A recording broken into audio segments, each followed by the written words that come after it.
மக்கா நகரில் குறைஷிகளின் பனு ஜஹம் கிளையில் உதித்தவர். சத்தியத்தின் விடியலிலேயே தன் இதயத்தை திறந்து வைத்த முன்னோடிகளில் ஒருவர். ஈமானுக்காக கடல் கடந்த முஹாஜிர்.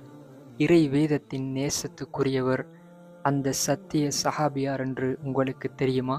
அவருடைய பேருதான் அல் ஹாரிஸ் பின் அல் ஹாரிஸ் ரலியல்லாஹு அன்ஹு.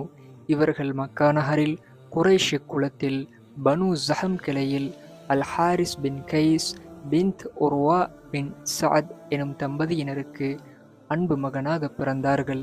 இவர்களது வம்சம் கைஸ், அதி, ஜஹம் என நீண்டு கஅப் பின் லுஐ வரை குறைஷிகளின் ஆழமான வேர்களில் சங்கமிக்கிறது.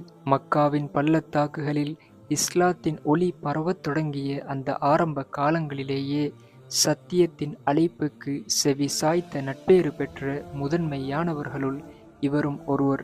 தனது அநேக காலத்தை இறைவேதமாம் குர்ஆனை ஓதுவதிலும் அதை பயில்வதிலும் முழுமையாக அர்ப்பணித்துக் கொண்டார்கள்.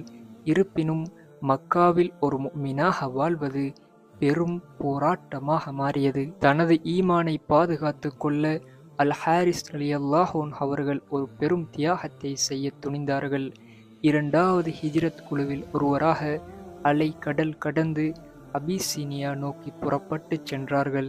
அந்நிய தேசத்தின் அந்த தற்காலிக வாழ்வுக்கு பிறகு மீண்டும் மதீனாவை நோக்கி தனது தியாக பயணத்தை தொடர்ந்தார்கள். மதீனாவின் ஈமானிய சூழலில் தான் கற்ற ஆரம்ப கால வஹியின் ஞானத்தை சுமந்து நபியவர்களின் நிழலில் தனது வாழ்வை செதுக்கிக் கொண்டார்கள்.